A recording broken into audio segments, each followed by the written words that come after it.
महाशोक की ये महापाप करने को हम तैयार हैं। राज्य और सुख के लोभ में हम अपने ही लोगों की हत्या करने को उतारू हो गए। धृतराष्ट्र के अस्त्रों शस्त्रों से सुसज्जित बेटे भले रण में मुझे मार डाले तो भी मेरे लिए यही उचित और स्वीकार्य होगा। अर्जुन की ये विषाद योग दशा देखकर उसके सारथी श्री कृष्ण कदापि चिंतित नहीं हुए, बल्कि उसकी बातें सुनकर ऋषिकेश कृष्ण कुछ हंस पड़े और अर्जुन से बोले, क्लैव्यं मास्मगमः पार्थ। कायर मत बन पार्थ, यह तुझे शोभा नहीं देता। क्षुद्र हृदय की शुद्ध दुर्बलता को त्याग दे और उठ खड़ा हो जा। त्यक्त्युत्तिष्ठ परन्तु। तू तो परंतप है। तेरा काम है शत्रुओं को हराना, बैरियों को मारना। इस देह में आकर हमारी आत्मा बचपन, जवानी, बुढ़ापा इन सभी अवस्थाओं को प्राप्त करती है और फिर एक देह से निकलकर दूसरे देह में चली जाती है। इस देह परिवर्तन को देखकर कोई भी धीर बुद्धि व्यक्ति कभी भ्रमित नहीं होता है अर्जुन। जैसे पुराने कपड़ों को उतारकर मनुष्य नए कपड़े पहन लेता है, उसी प्रकार आत्मा भी पुराने शरीर को त्याग कर नया शरीर धारण करती है। इस आत्मा को ना तो शस्त्र काट सकता है और ना आग इसे जला सकती है, ना इसे पानी भिगा सकता है और ना ही हवा उसे सुखा सकती है। यूं सांख्य योग की बारीकियों को आगे समझाते हुए कृष्ण बोले, कुरुनंदन, इस योग में व्यवसायिक बुद्धि और कर्म निर्धारक बुद्धि दोनों एक ही है। लेकिन जो अव्यवसायी है, अकामी है, अकर्मण्य है, उसकी बुद्धि तो अनंत शाखाओं में बंटकर भटक जाती है अर्जुन। और फिर देवकी नंदन श्री कृष्ण ने वो शब्द कहे जो आज तक हर भारतीय के मन मस्तिष्क में गुंजायमान रहते हैं। तेरा अधिकार केवल कर्म पर है, फल पर कभी नहीं। तू कर्म करते समय फल की इच्छा कभी मत कर और कर्म से कभी मुंह भी मत मोड़। काश कि मनुष्य ये बात हम पेड़ों से समझ लेते, जो सारे संसार को, मनुष्यों, पशु पक्षियों को निरंतर फल देते हैं, किंतु स्वयं उस फल के भोग के बारे में कभी नहीं सोचते। वरना तो सारे जंगल, सारे पेड़ पौधे, सारी वनस्पति कब की नष्ट हो जाती और उसके साथ संसार में संपूर्ण जीवन भी।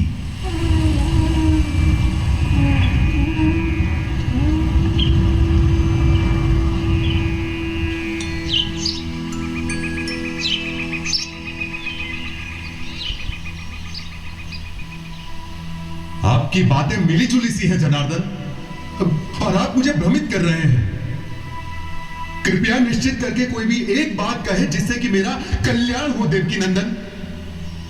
और आपका जन्म तो कई युगों के बाद हुआ था, सतयुग, त्रेता युग। फिर आप सब कैसे जानते हैं कि आरंभ में यह सब कहा गया था? भरतवंशी अर्जुन, जब जब धर्म का ह्रास होता है और अधर्म बढ़ता है, तब तब मैं अपने आप को स्वयं सर्जित करता हूं। भले लोगों की रक्षा के लिए, बुरों के नाश के लिए और धर्म की स्थापना के लिए मैं बार बार अवतार लेता हूं, हर कल्प में होता हूं। मत्स्यः कूर्मो वराहश्च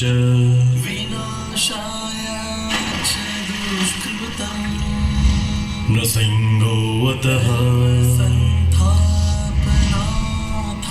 वामनः रामो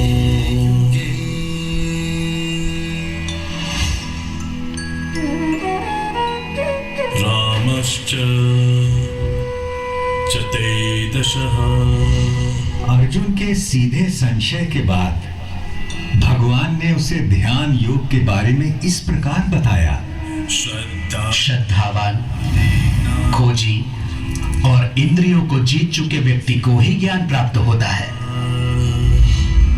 और ज्ञान प्राप्त होने के बाद उसे शीघ्र ही परम शांति मिल जाती है। हे कृष्ण, आपने कर्मों से संन्यास किया और फिर कर्मों के योग की भी प्रशंसा की। इनमें से सचमुच कौन सा हितकारी है? कृपया निश्चित करके मुझे समझाइए। अर्जुन, अपना उद्धार अपने आप ही किया जा सकता है, स्वयं को कभी गिराना नहीं चाहिए। हम अपने मित्र भी स्वयं ही हैं और स्वयं ही अपने सबसे बड़े शत्रु भी। जो बहुत खाता है, ना तो योग उसे मिलता है और ना ही उसे जो बिल्कुल नहीं खाता। ना ही बहुत सोने वाले को मिलता है और ना ही बहुत जागने वाले को। जो यथा योग्य खाता है, जो यथा योग्य पैदल चलकर विहार करने आता है, कर्म में यथा योग्य प्रयास करता है, जितना सोना चाहिए उतना सोता है, जितना जागना चाहिए उतना जागता है, ऐसे योगी का योग ही दुखों का नाश करता है। यही तो विलक्षणता थी श्री भगवान के उद्गारों की, जिसमें जीवन के प्रत्येक पहलू की बात समाहित थी। परंतु अर्जुन ने फिर एक प्रश्न किया। कृष्ण, मन चंचल तो होता ही है, वो शक्तिशाली और कठोरताई भी है। उसे बस में रखना तो हवा को रोक कर रखने जैसा कठिन लगता है मुझे। निसंदेह महाबाहो, निसंदेह। मन